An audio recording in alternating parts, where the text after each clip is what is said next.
So I'm here today with Dr. Bell, co-founder of Bell Wellness. So Dr. Bell, tell me your story, because you had a very interesting story getting into medicine. Take me back to the beginning and what got you here.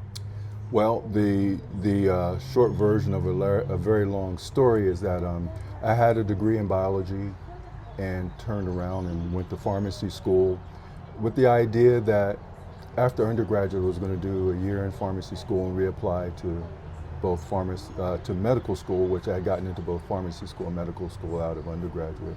But once I got into the pharmacy program, I really enjoyed it, and after 1 year, it was like 2 additional years and I would have my degree in pharmacy, so I continued with that. Worked as a pharmacist for several years, but medicine was a childhood dream of mine. I knew that I wanted to go into medicine from the time I was in 3rd grade, so it was something that I was inspired by my family doctor and something I knew I wanted to do. But having worked as a pharmacist, I had worked with both osteopathic and allopathic physicians, and I realized that the osteopathic approach was more suitable for me, or more enticing to me, because of the holistic approach and looking at the whole and looking at working with really helping people, mind, body, and spirit, all of that encompass in the practice. And so osteopathic principles really appealed to me. So I went to osteopathic medical school, Philadelphia College of Osteopathic Medicine, and once I finished my 4 years there, I did my internship and residency in Phoenix, Arizona at Phoenix General Hospital, and my specialty training was in internal medicine, and I spent quite a bit of time in intensive care unit with a tremendous interest in basically critical care medicine. I did private practice as well as worked in the hospital during the initial part of my practice, and for the basically first 10 years of my practice I did that. And then I became specialized more as a hospitalist when that became more in vogue, which meant I didn't have an outpatient practice. I was primarily working in inpatient hospital care. And that was very appealing to me as well, just to be able to do a lot of what, realistically, what I did when I was a resident. You just take care of patients at a high level, not only in the general medical floor, but also in the critical care unit, which was something that, as I said earlier, was very appealing to me.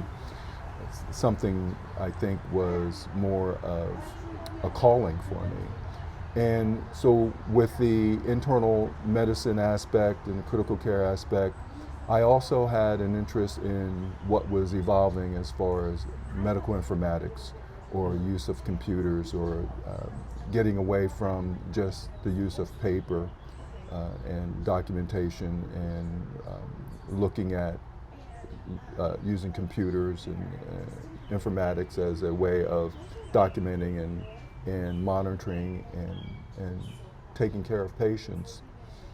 So that became a big part of what I did probably 20 years into my career.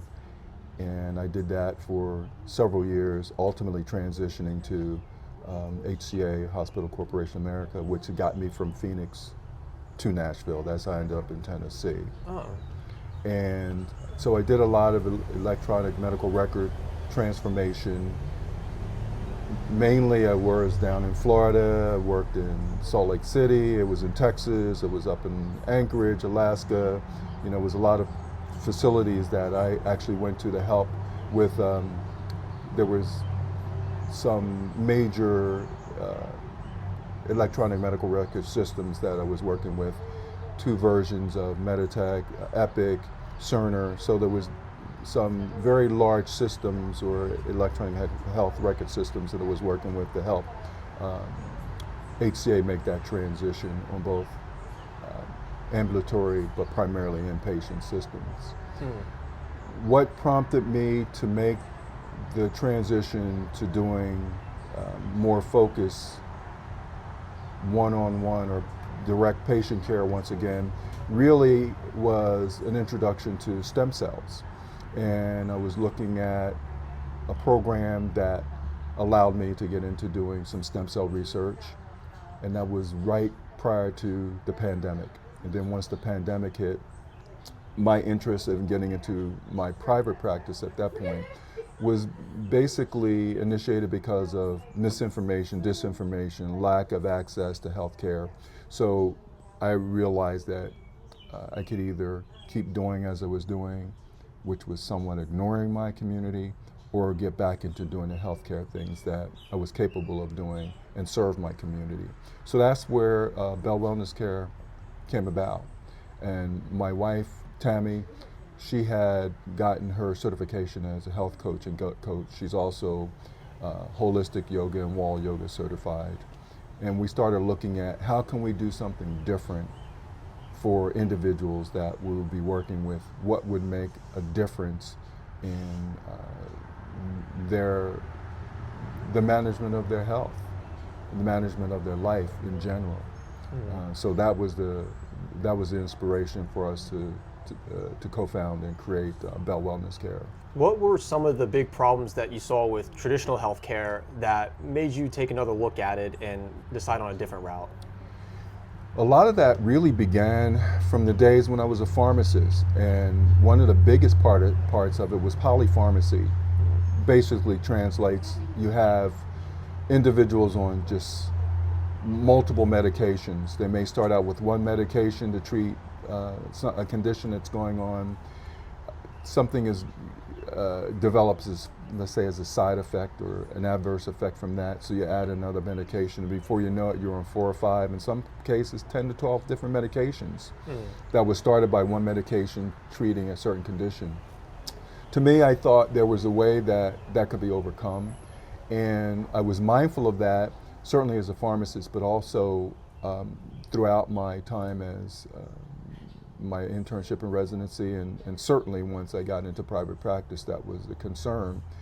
And it really didn't get honed until I ended up opening a practice, with my wife, and creating Bell Wellness Care from the standpoint of, first and foremost, we're not going to work with individuals as a client or a patient. That's where we adopted working with them as a collaborator. So we don't label you individuals who come to us as I said, as a client or a patient, but as a collaborator, because that's the only way that you can get to root cause of what's going on. And we want to deal with more than just the medical aspects of what's happening with that individual. So to more directly speak to the question they asked, it was looking at, there's a conventional approach, and we know that there's alternatives to that. And so we wanted to see how can we help someone to transition, help that collaborator make a transition from the conventional to that alternative care, which may mean using a supplement or over-the-counter medication, or primarily a supplement, but ultimately using food as their pharmacy, getting them to a point where they're looking at doing things that are getting them away from having to take a pill or something that is going to help them get better. But we also, in the process, help them to make the transition to give up things that they need to give up and make changes in their life so that they have a better understanding of what's going on.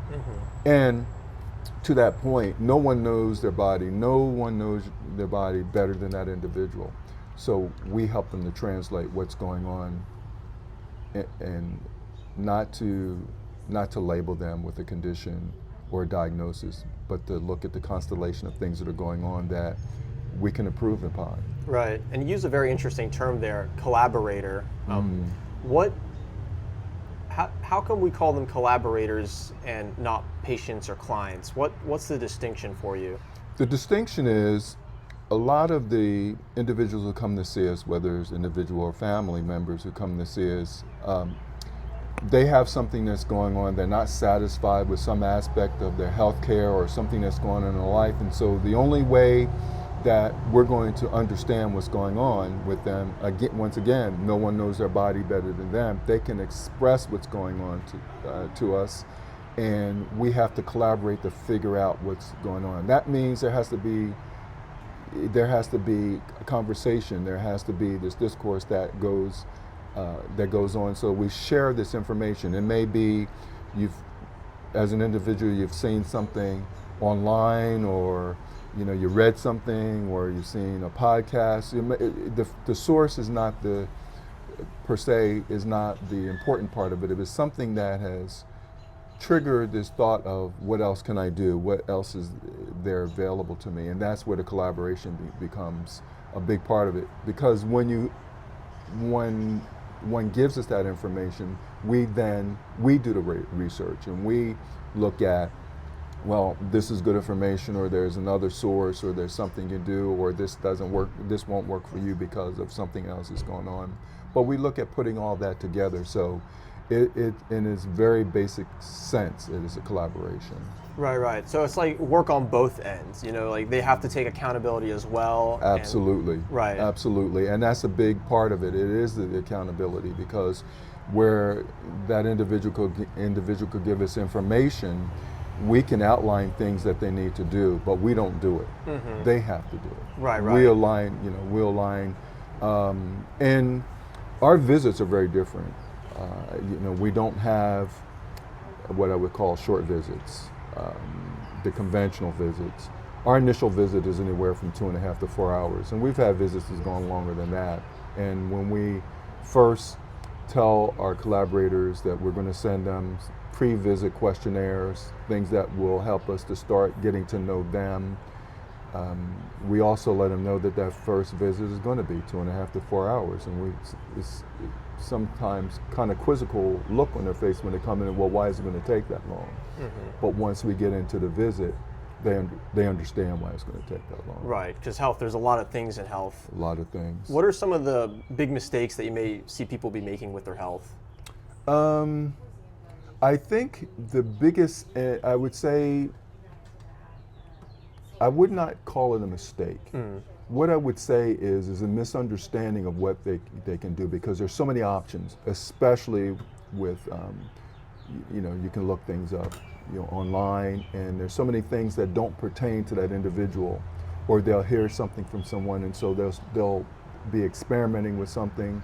And I've even had healthcare providers who've come to us, and we just have to tweak what they're doing. Mm. There may be something that they need to come across, or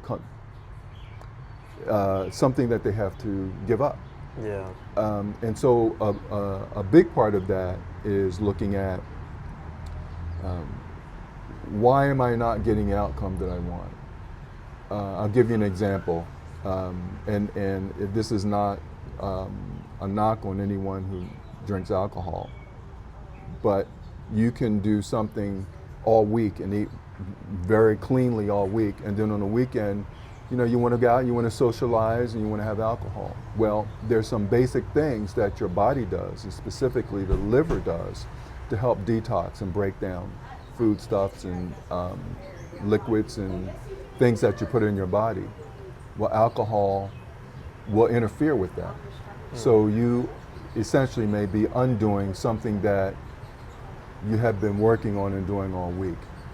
So we encourage, and then there's something even more basic than that. That's processed foods. Right. Yeah. That is the big one, and I think it's not making a mistake. It's a misunderstanding or lack of knowledge of exactly what foodstuffs and the food industry offers us as a whole. And processed foods are, a true detriment to our health. Right. How important is the food that people eat every day? It's very important. It's very important from the standpoint that over time, you may have caused problems with your gut. Your gut health may be such that you're not really absorbing food effectively.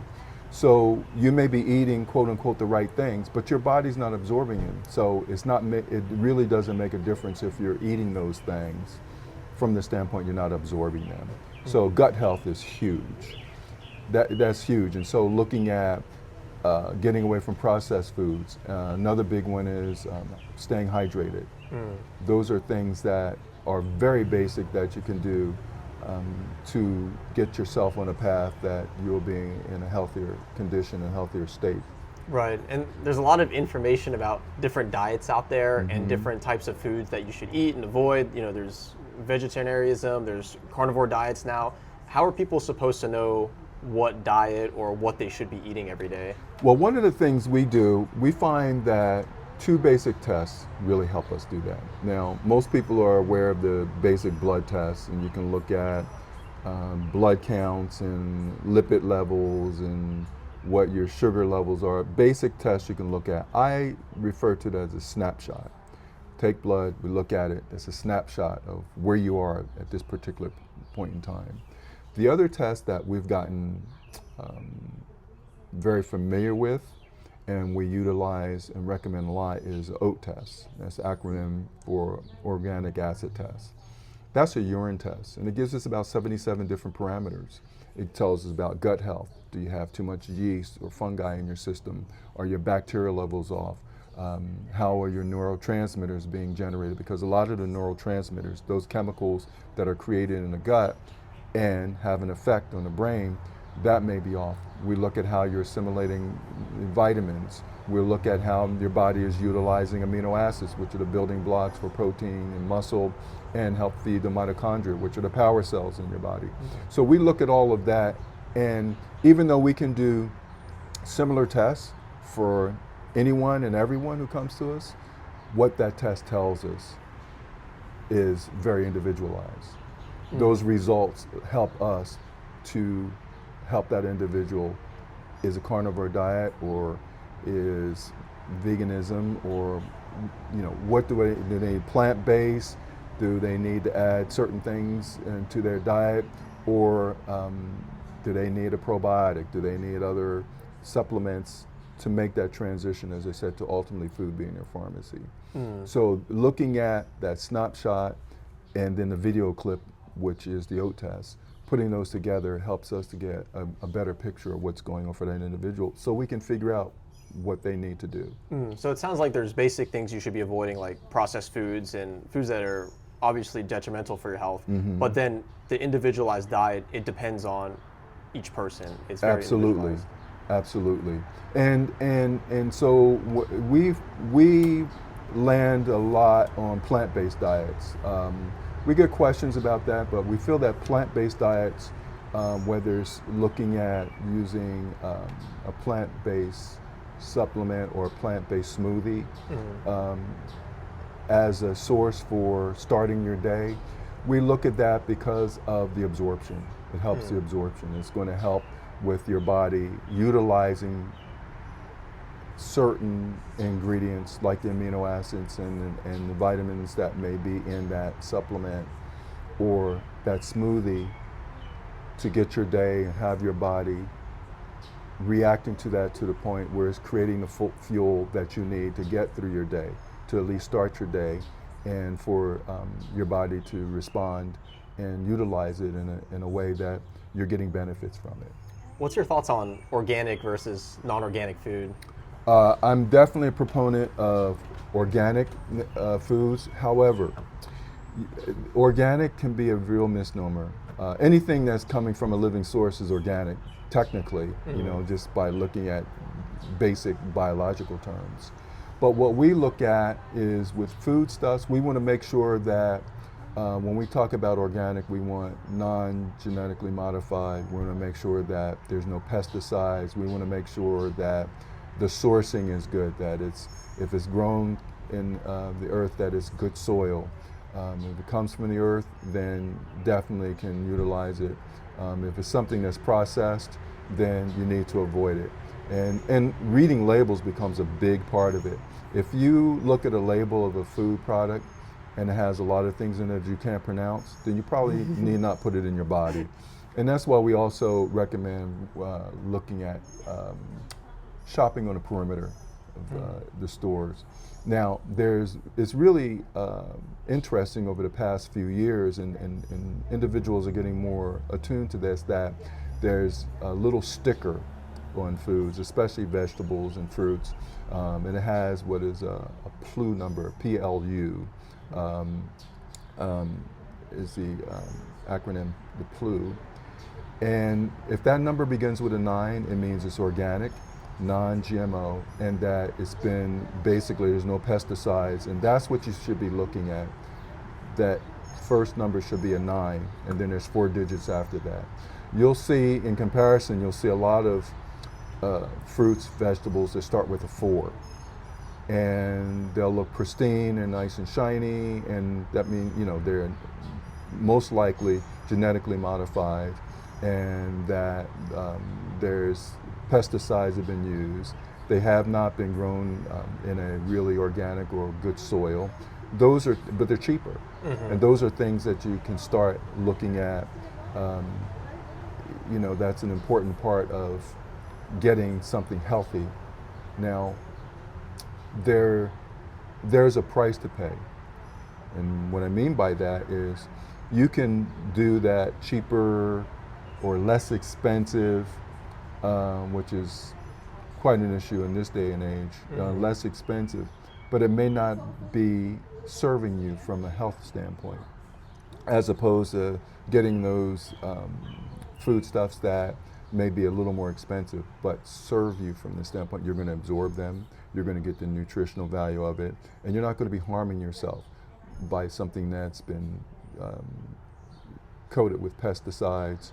And it's, I've seen in just my research and reading, it's really interesting how in our culture, in our society, you know, we'll use pesticides to kill things, grow our food in it, and then consume it. You know, it's a known consumption of something that's harmful, yet we do that. So it's really looking at finding and consuming products that are grown organically, truly non-genetically modified. So to that point, one of the things, and I'll talk about this a little more in depth, I'm sure, as we proceed, this time of year, as we move into summer months, one of the things for hydration is eating your water. What that translates into is melons or cucumbers, and adding citrus, grapes. But the big part of that is we've gotten away from eating seeded products. The seeded products are genetically non-modified. Seedless products have been modified.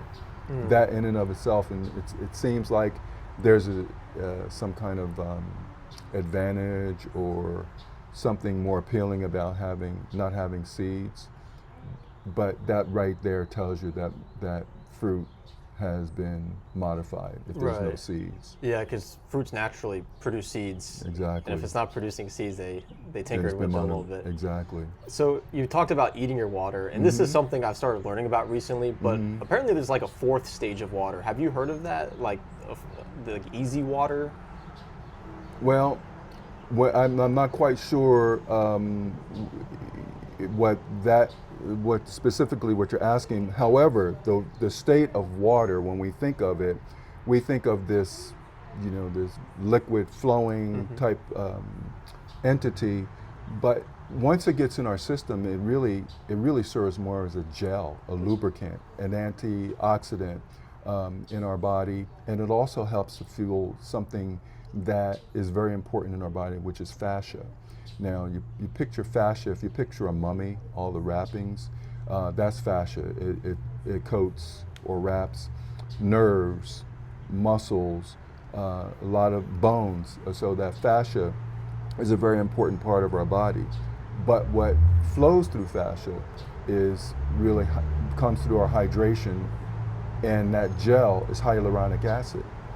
That hyaluronic acid is, and again, anti-inflammatory, and it really decreases pain. It helps with our fluidity. So when we think of water, liquid, really what happens to our body is more of a gel state. Yeah, and that's what I've been hearing as well. And I think some people call it structured water or easy water, but like in the body, it's naturally a gel form. Exactly. That's why when you cut yourself, you don't leak water. Exactly. That's so interesting. Yeah. On that note as well, like, what is the best way for people to stay hydrated? There's a very basic formula that we utilize, and we basically encourage people to drink at least half your body weight in ounces of water a day. Now, the sourcing of the water is important. A lot of people think they're getting an advantage by drinking filtered water, but the problem with filtered water is you're getting rid of the minerals and electrolytes that you need. So if you're drinking filtered water, you need to add those elements back in. So you can put, it can be as simple as putting a slice of lemon and a pinch of salt, Himalayan or Celtic sea salt in your water each day. That's a very easy way of looking at a formula for what you need to include.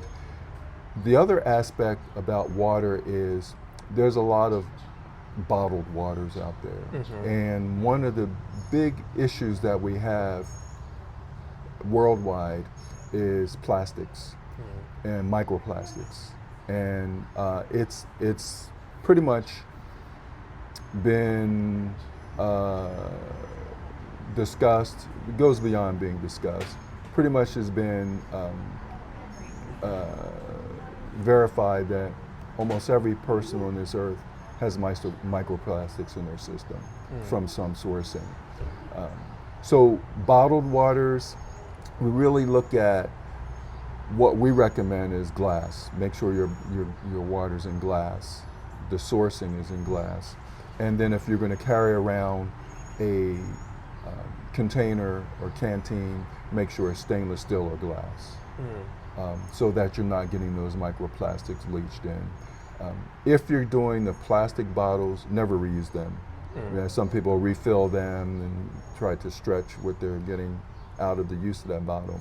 Definitely don't reuse them, and be cautious about keeping them in your car or somewhere where they're going to get heated, where those microplastics will certainly leach into the water. Right, and it sounds like it's really well documented that microplastics are a problem, but is there a way that people can eliminate it from their body? Once it's in, it's in. Really? Yeah, so microplastics become, it gets really embedded in fat and skin and muscle.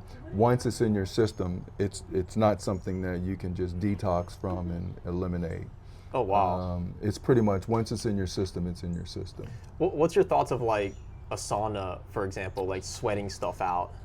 I'm a big proponent of use of infrared saunas. I know there's traditional saunas.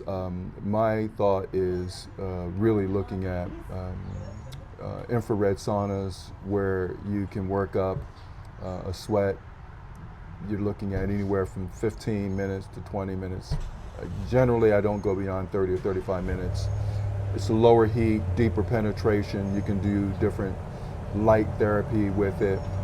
But I am a major proponent of using saunas. Okay. So, and now I know you're also big on like infrared and things of that nature. What's so special about infrared for people? So infrared, beyond the saunas, look at the wavelength of that light and how it can get deeper to tissue. So I've used infrared wands for wound healing. And I've had a lot of success using that for wound healing. And in some cases, I've used it with red light with radio frequency, so it goes deeper into tissue. But it really gets down to the several deeper layers of the skin, so you get really triggering of collagen and repair of damaged tissue that are beyond the surface of the skin or beyond the superficial layers of the skin. And there's been a lot of improvement of blood flow or circulation, which helps to increase the neural or nerve flow through those tissues. All of the tissues become healthier with the use of the red light therapy. Now it's like red light wands, and then for wounds especially, we've incorporated something else. If someone has needs it for wound healing, we use it for diabetic ulcers. We've used it for lacerations or that are getting repaired, and that's the use of Manuka honey. Manuka honey is a product that is basically sourcing is from New Zealand, and there's different levels, therapeutic values of the Manuka honey, and there's a medicinal level of Manuka honey. Starts at the 330 level. There's a 330. There's a 550 and an 830. Those are the different levels. Those levels are definitely medicinal. But I've seen improvement with facial scars, with diabetic ulcers, and like I say, lacerations, where we've used that in combination with red light therapy, and have gotten really good results with that. Oh wow, that's super interesting. Yeah. I'm gonna have to look up Manuka honey after this. Yeah, and so the other benefits of Manuka honey, say you have a bug bite or something that's itching or something, you can just put a little dab on it. It really helps. It's very, it's considered a superfood. It was one of the few things that was used during the pandemic that was used to really combat COVID. Oh wow. Antiviral, antibacterial, antioxidant. It has a lot of redeeming qualities to it. And it's something that you can do, you can substitute. Instead of putting that sweetener in your tea or in your coffee, you can use Manuka honey. Or you can just take a teaspoon of Manuka honey a day.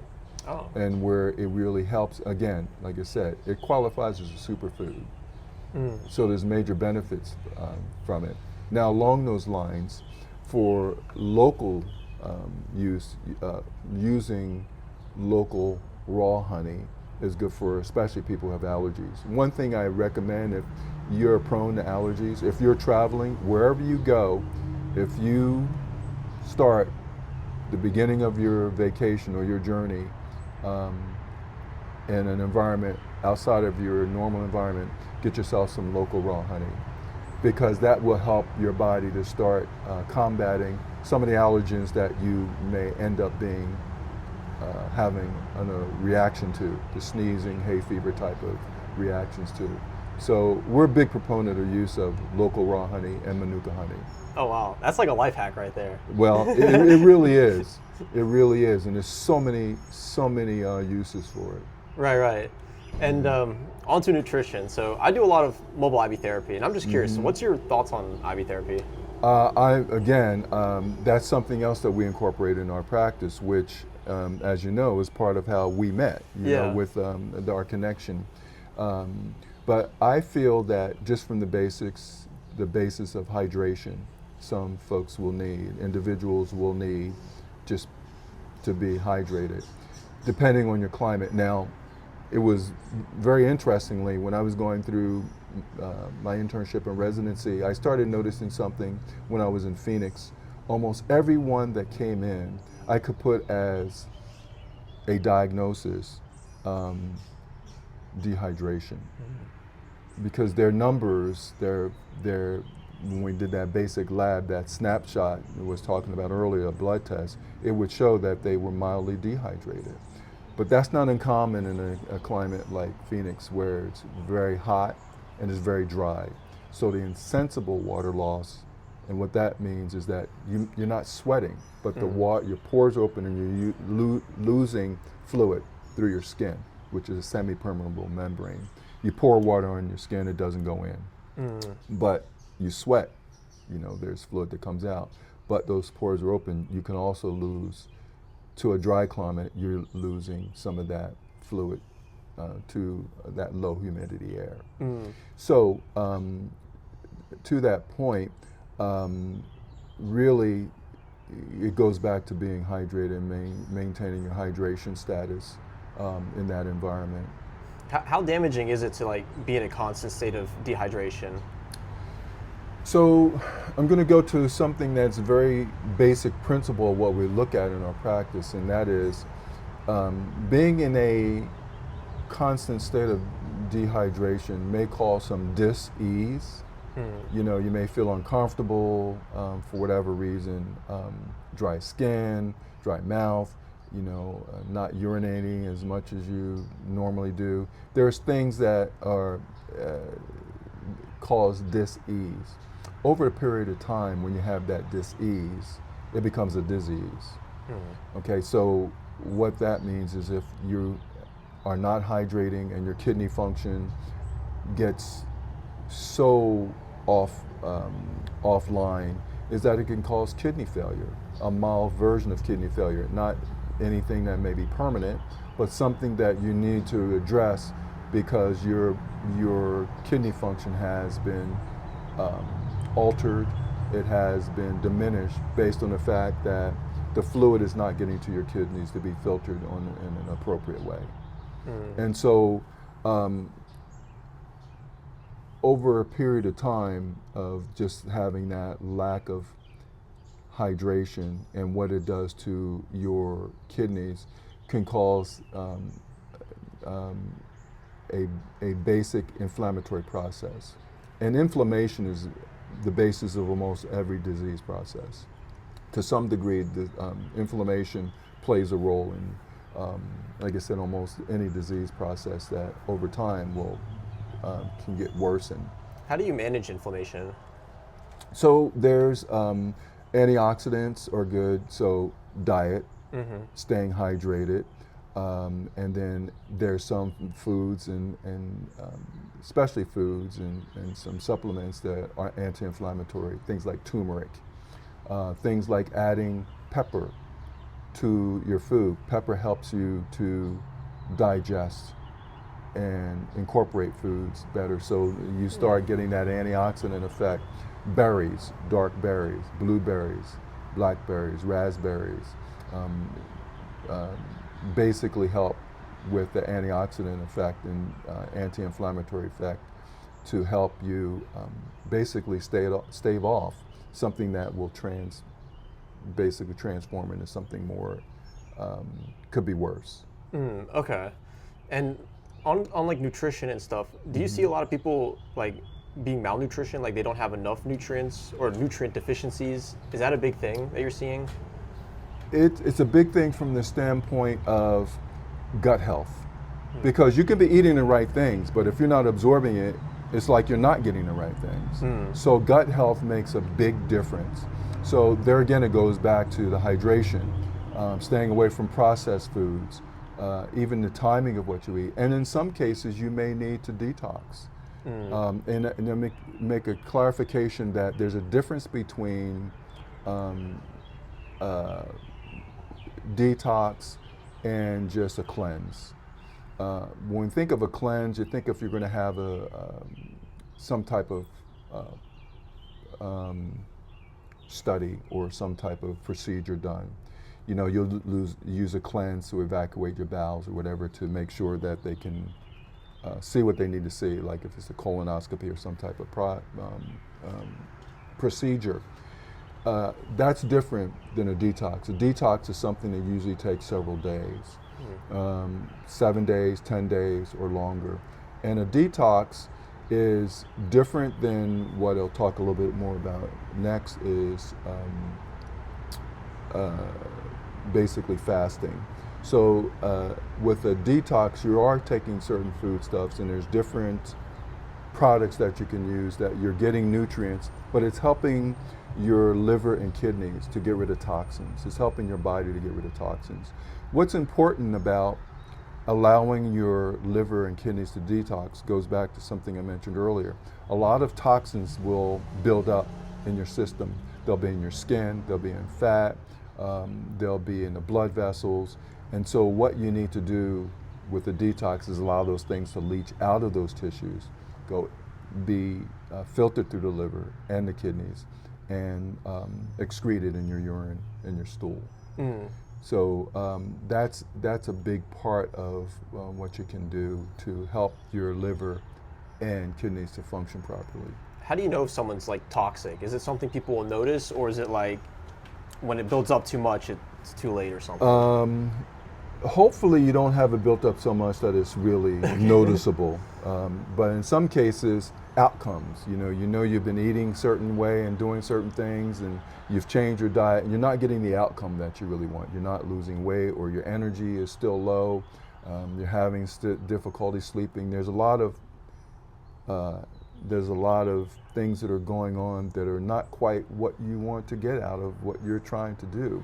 And part of that could be the fact that your gut is not absorbing what you need to. You're not producing the chemicals or byproducts that need to go to the brain or be incorporated into the bloodstream that are absorbed into becoming building blocks for the muscles and the tissues.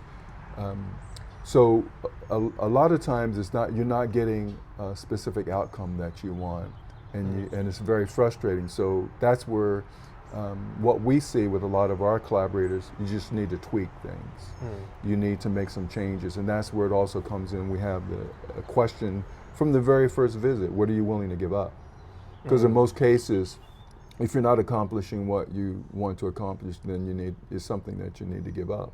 Now, we don't look at having anyone go cold turkey on most things, but it may be changing. You have a habit of drinking coffee. Well, maybe instead of drinking coffee, you drink something like mud water, which is a product that is basically blends of mushrooms. And or when you're drinking unfiltered water and you're not adding electrolytes, adding the ingredients that you need, those electrolytes, minerals and electrolytes to your water. Or you may be getting a good source. This is one thing I see a lot, getting a good source of your food, let's say red meats, but you're either overcooking or undercooking. Undercooking them, you're exposing yourself to bacteria and something that could be harmful. If you're overcooking, you're basically cooking the nutrients out of them. Using different oils, staying away from seed oils, and using things like cold press olive oil or cold press avocado oils, and even coconut oil, something that's going to be more useful and absorbed, but also being mindful of using high heat where you're getting rid of, not only getting rid of the nutrients, but if you overcook, you're creating a toxin. And I know you touched on it as well, but fasting, what's the importance of fasting? Like, how do you incorporate that? So fasting, in a very basic sense, is having a period of time where you allow your body to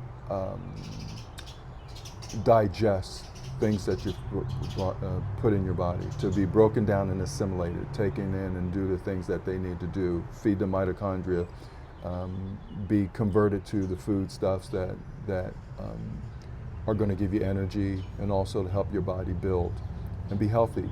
So from the very basic term of fasting, if you go from not eating beyond 6 or 7 o'clock at night, let's say 8 o'clock at the latest, and then not eating again until 7 or 8 o'clock in the morning, that in itself is fasting. That's why we call first meal of the day breakfast. You're breaking your fast.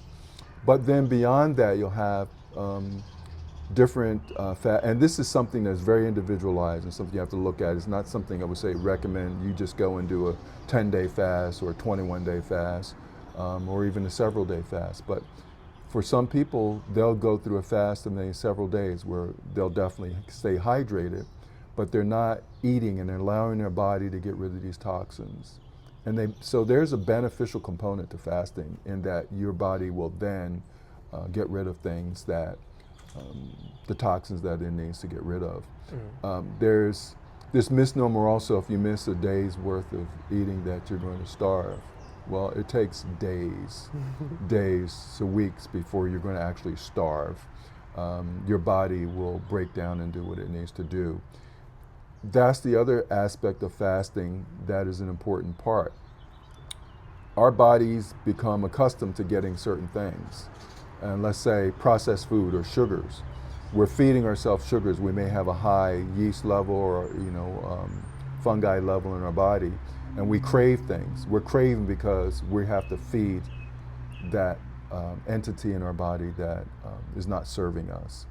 So fasting helps us to get beyond that.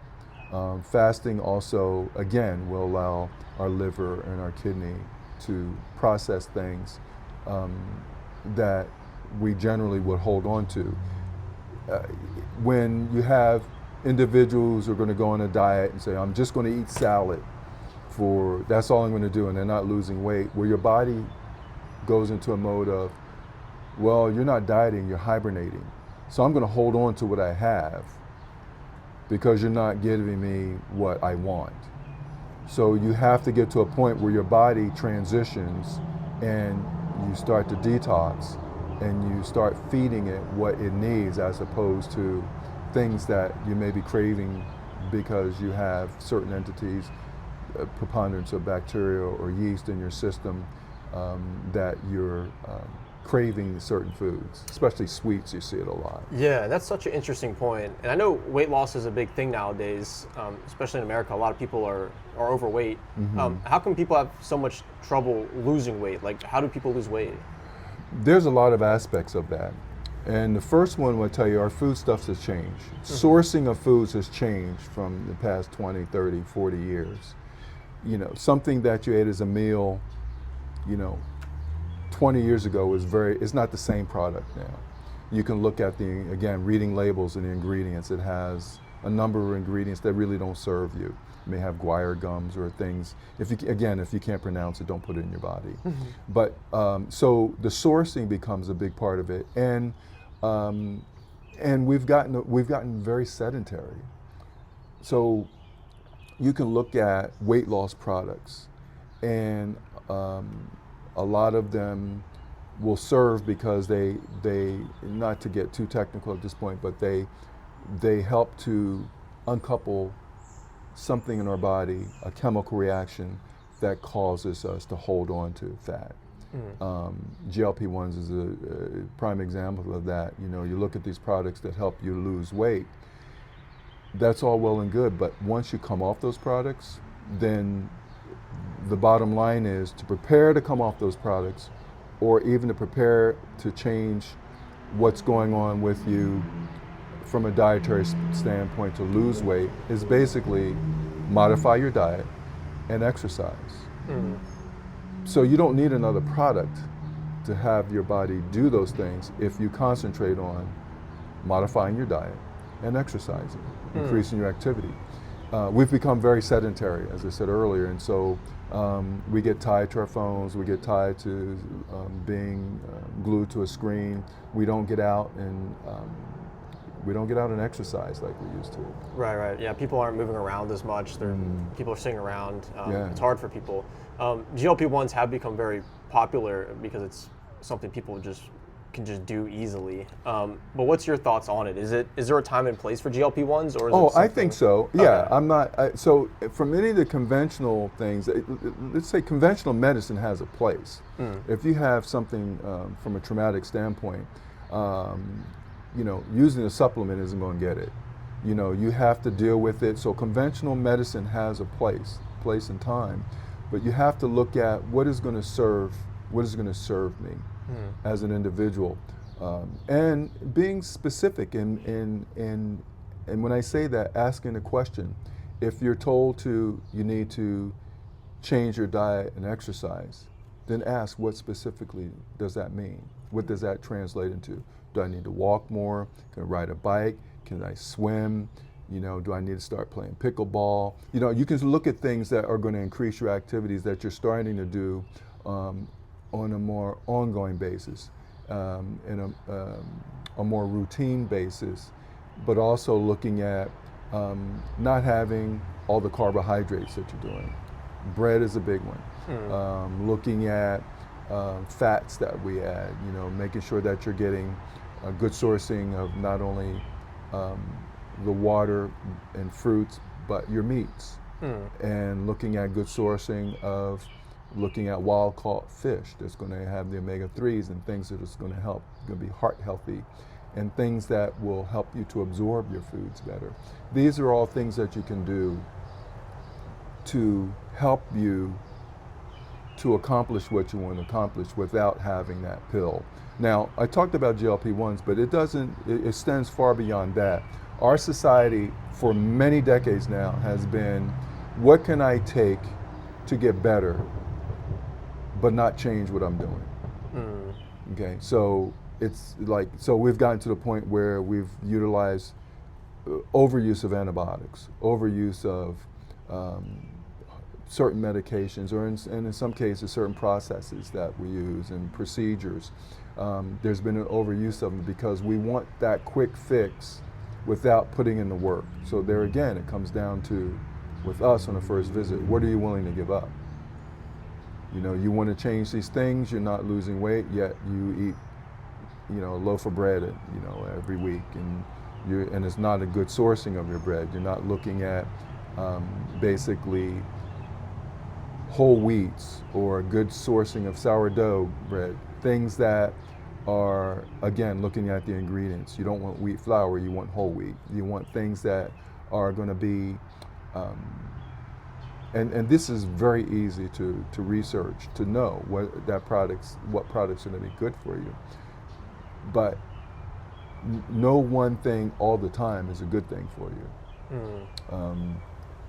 Other than staying hydrated. That's a good thing for you. Always stay hydrated. Always stay hydrated, yes. Longevity has become a really big thing. Like there's a lot of, I've just seen it all over the place. Everyone's talking about longevity, trying to live longer or maximize their health span. What's your take on like aging? Like what do you think causes aging? I think that, again, lifestyle is a big part of it. Diet played into that. Root cause issues. And then one big thing is looking at previous experiences that you may have had, traumatic experiences, life experiences will play a role into that. There's a thing known as ACEs, which are adverse childhood experiences, that in the formative years, basically from birth to age 18, will have an impact on disease process that you have. So to get to what you can do from an aging standpoint is looking at being active, eating right, staying hydrated, getting sleep. Those are going to be the basic things that are going to help your body to continue to progress in a way that you can stay healthy. But one other thing that we found is a very important part of, and I mentioned, I had started doing research on this prior to really reopening practice where we're seeing patients one-on-one, aside from doing stem cells, is just that, stem cells. And what my introduction to doing stem cell work was homologous, which means would harvest cells from your body, generally fat cells, process them, and over the period of 3 to 4 hours, extract the stem cells and or a fraction of those stem cells. And you can either inject them in joints, or what I routinely would do is infuse them intravenously. And what that helps to do is stem cells are very amazing. It's a very amazing process because they're called progenitor cells. They basically are looking at going back to very basic cells. So if you have cartilage problem, or you have heart tissue problems or lung problems, they will go to the affected organ and become the cells they need to become. That's what a progenitor cell is. And so you can use your own cells, and again, there's a thought that the younger the cells, the better. However, it's been very well documented within recent years that stem cells from your own stem cells are generally anywhere from 7 to 10 years younger than your biological age. So your stem cells, once they're harvested, tend to be younger than your biological age. It's just the process of how they transition and how they break down and how they proceed to evolve in your body. Now, the other sourcing are neonatal cells or autologous cells. That means they come from another source, and one of those sources is basically placenta. Or so it's not the horror stories that we think of, the sourcing of them. This really comes from basically healthy women at the time of birth. You extract those cells from the placenta, process those cells, and then you can utilize them for you can use them for joint injections, intravenous, intraocular. There's so many different disease processes that you can use stem cells for. Almost any process. I would start by saying that really the only thing you really can't use stem cells for is in people who have active cancer. If you have active cancer diagnosis, then you need to avoid stem cells. That's a generality. But otherwise, if you have joint problems, if you have systemic problems, whether it be endocrine problems like diabetes, whether it be musculoskeletal problems, autoimmune problems such as arthritis, there's a whole host of things that you can use stem cells for that helps your body to heal. And I know there's different ways to administer stem cells. Like you're talking about the IV stem cells versus the injections. What's like the difference between like the injections versus the IV stem cells? So, and I was go one other form or popular way of doing it is basically microneedling as well. Instead of using Botox, you can use stem cells, which helps to get into the deep tissue and help the deeper layers of tissue and collagen formation. That's one other way of doing it. So you have the intravenous. Obviously, once you put it in your system, the blood's going to flow to where it needs to go. I mean, it's going everywhere, and it's going to help tissues or organs that are affected. And in some cases, a lot of cases, we've seen people have improvement in something that they didn't realize they were having a problem with. Vision improves, hearing improves. They understand their voice is, better than it has been in recent years, months or years. So that's where you get more of a systemic effect. Putting IV is going to be systemic, it's going to every tissue. There are some limitations with blood-brain barrier, but even there, the use of stem cells with traumatic brain injury has shown to be effective as well. If someone has a recent trauma, concussion, it helps to minimize the side effects or downstream effects of that trauma by using stem cells, because it will, during the acute inflammatory phase, those cells will cross the blood-brain barrier. So you do get some benefit from that. But the other ones, if you have, and I've seen this and have had experience with this, with collaborators we've worked with, would have a problem with the shoulder. You can do a joint injection in the shoulder, or knees. Those are definitely popular areas, the shoulders and knees. And at the very least, we've seen where it's bought, quote unquote, bought time, where you don't have to have that immediate surgery.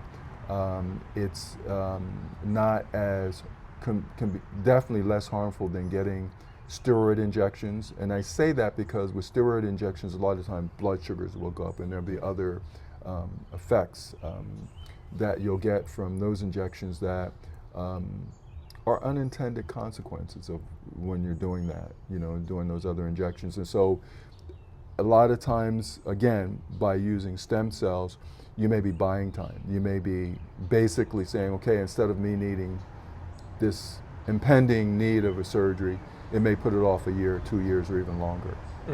And that's what we've seen by the use of stem cells, because it helps those tissues to heal. Now, it's not every type of trauma that's going to benefit.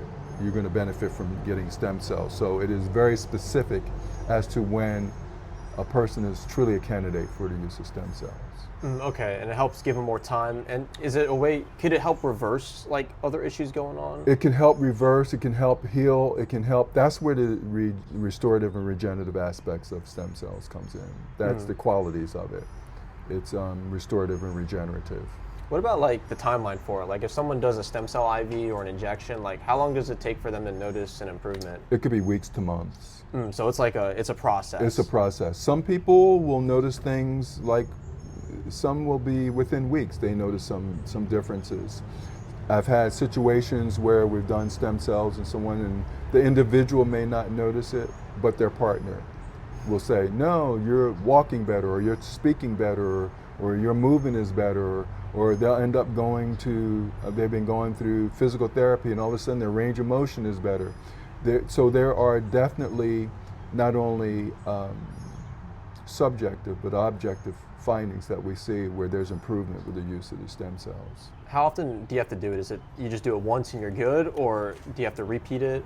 For some people, there again, individual basis, they can do once and they feel good. In most cases, you're going to do a series, and that's why with the homologous cells, when you're using your own cells, what you want to do is bank those cells. And so we'll take some of the, when we do the mini liposuction procedure is what it is, we'll take some of those, process them, we'll inject them, but we use part of it, an aliquot, so to speak, or aliquot that we'll take and send it to a cryo lab. And we use a cryo lab down in Florida. And what they will do, they will incubate those cells. So then you have, I won't say unlimited, but you have multiple cells of your own cells that you can use in the future. So if you want to do it 3 times a year, 4 times a year, once a year, every other year, depending on your circumstances. Some individuals I've seen as often as every quarter, and then there's others, they've gotten the cells and they just have them banked. Which brings up an interesting conversation I've had with some individuals, especially at recommending that if they're going to go through childbirth, having those cells, being able to use their cells and banking those cells from the placenta. It can be an expensive process. It can be an expensive procedure. However, when you think of, for that individual, for that newborn, if they have something in years to come, you basically have cells that you can use to help them overcome something that may have developed during the course of their life. Right, it's kind of like insurance, I guess. Like, you just have it just in case you need it, and it's that one opportunity where you can do it. Absolutely. One thing I know that you do special is you utilize glutathione IVs with the stem cells. Tell me about that. So the glutathione, again, glutathione is a very potent antioxidant and very important part of detox in our body. And so one of the major benefits of using glutathione is to help the detoxification process, and invariably I see people have more energy when they get the glutathione. They really benefit from it because they're not being dragged down by the toxins, because they're basically eliminating toxins. So glutathione is really something I recommend as an adjunct to people who, or individuals who will get stem cell therapy. Like, it helps prepare them to receive the stem cells. Well, it's actually, a lot of times I'll do stem cells and a glutathione the same day. Oh, wow. And so basically, not at the same time, but it's different infusions, but I'll do that, and I've seen a big boost, a benefit by doing that.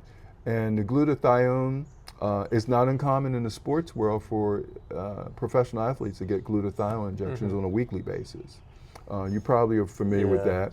And there's a lot of active people who will get glutathione injections on a monthly basis. Yeah, we do a lot of glutathione. It's becoming really popular. Yeah. And we've seen a lot of great benefits with it too. And Absolutely. Another popular molecule that's getting a lot of attention that is pretty popular now, NAD.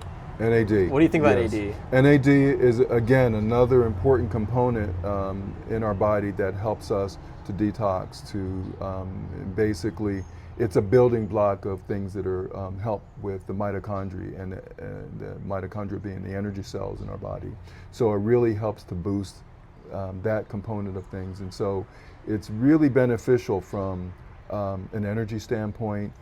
It's a very important chemical for processes in our body, multiple processes in our body. So there's a big benefit of that. And then the other thing that we see a lot of is the use of peptides. That's become a very popular thing as well. One thing, I'm going to go back to stem cells. There's a lot of components of stem cells, such as exosomes or peptides, that are more of the downstream. Those are byproducts of the stem cells. So if you bypass doing stem cells, you can use some of those byproducts or components. So that's why peptides, exosomes, and some of these other products are really beneficial. Another source is PRP, platelet-rich plasma, which has been a very popular thing as well with athletes in joints, and helping, that's blood, using your blood, spinning it down, getting certain ingredients from that, and injecting that into joints or into your system to help. It's used also for microneedling to use instead of Botox. Like to like naturally rejuvenate the skin. Correct. What do you think? What do you think about Botox? Do you think it's dangerous or? I think depends on the individual and how it's utilized, but keep in mind that Botox is botulinum toxin. You're putting a toxin in your system, and so depending on how you respond to it, you've seen people they can get facial droop until such time that it wears off. You can have some side effects from it for sure. I'm more of a proponent of using either hyaluronic acid or PRP or stem cells as far as microneedling and using them for those procedures, even using it for scars. It doesn't have to be strictly for cosmetic reasons. Those products aren't used strictly for cosmetic reasons. There's sometimes that it's a very therapeutic approach and therapeutic need for those products, including Botox. But we lean more towards, like I said, hyaluronic acid, PRP, but especially stem cells. And one thing I was thinking about with the stem cells too, I know a lot of people who do stem cells, a lot of times it's because they're in pain, but it sounds like there's other applications of it. Like, what are other things that stem cells help with that most people don't think about? Well, again, when I go back to the whole premise that a lot of disease processes are based on an inflammatory component, what stem cells help to do is shut down that inflammatory component. It allows the organs that are affected by an inflammatory aspect to get rid of that inflammatory component and function properly. So it could be an endocrine disorder like type 2 diabetes. It can help the pancreas with the inflammation of the pancreas. Heart issues, lung issues. There was a lot of benefit during COVID of stem cells for pulmonary issues. And the lungs are very amenable to the infusion of stem cells. But we'll see it with, like I said earlier, if there's some inflammation with the auditory components, it can help decrease that inflammation so hearing gets better. I've seen that as a component of not what we were intending it for, but there was that benefit that the hearing improved, vision improved, vocal cord inflammation improved. So joints improve. So we're seeing that, you're thinking about just the knees, you do a joint injection and you give IV, and all of a sudden you realize that your wrists or your elbows or your shoulders are feeling better. But it's because those tissues are damaged, but a big part of that is the inflammatory component that is controlled by stem cells. I got it, yeah, that makes a lot of sense. And then one thing I wanted to hop into is peptides. I think you touched on it a little bit. They're getting a lot of heat from the FDA. Some of them are coming back. What's your take on peptides? Well, again, I think that peptides are a component, when you look at some of the building blocks or necessary components of what your body does, peptides are a very important part of that. Peptides, exosomes, those are things that your body requires for normal function. So by using peptides, you are then feeding your body a component of something that your body needs, that it utilizes for natural functioning. So I think there's a role for it. I think there's a place for them. My ultimate is the use of stem cells because it's more encompassing. When you look at stem cells as being, as I refer to, captain of the ship, all these other things are going to be used. The basic components that are released from the stem cells are going to be involved, whether it's growth hormone or other aspects of it. But when you look at some of the individual ingredients, whether it's exosomes, peptides, growth hormones, there's things that you can utilize as an infusion, introducing into the body, or even taking and ingesting, that is going to help your body to function as it's designed to function. Are there certain peptides that you think people should look at or be familiar with? I think that gets more into really individualization, individualized, because there's a whole host of things that you can do. Yeah. But I think that needs proper guidance. Right, right. You need to be guided as to what is appropriate for me as an individual. Right, right. That's where. So I wouldn't blanketly say, yeah, just do peptides. I mean, you really have to look at what are you trying to accomplish. What is it that you may have a deficiency in. The other thing I'll put in that category is hormone replacement therapy. Oh yeah. You know, I think all of that has a role where, you know, you think of advertise, you know, okay, you're over 40, you're fatigued, get testosterone. Well, there's a whole lot more to it than just that. Right, right. It's not the magic bullet or the magic pill or the quick fix. So I would say peptides are in that category, and you know, exosomes and other components that you would find generally from the captain of the ship or the stem cells that are an important part. So I'm a little more cautious on what I say about the use of peptides because that's highly individualized on a need. So you have to find out what that need is. Again, going back to components of or the aspects of what we do in our practice, is looking at root cause. What is the need that you have? Where's the void? What is missing that you may need these components? And there's multiple tools to get there. Absolutely. Right. Makes a lot of sense. Absolutely. And then as we kind of wrap things up, like, is there anything you feel like that I haven't touched on yet that you would like to share with the people listening to this? Yeah, I think a big point of what I'd like to emphasize is that, again, no one knows their body. No individual knows their body better than that individual. And really looking at, honing in, what is it that, paying attention to it, and really understanding what is going on with me. But it goes beyond the outcome that may be a medical issue. It's looking at an emotional standpoint. It's looking at life issues that are going on, and ultimately becoming empowered to manage your own life. But it's not just the medical issue. It goes deeper than that. And that's what, as an individual, only that person can understand. So it's really taking that deeper look at what you need. So if it's from a spiritual standpoint, or from, you know, you need to exercise more, changing your diet, or your nutritional aspects of things, or if you need to go through meditation or finding a way to finding your joy, what it is that helps you.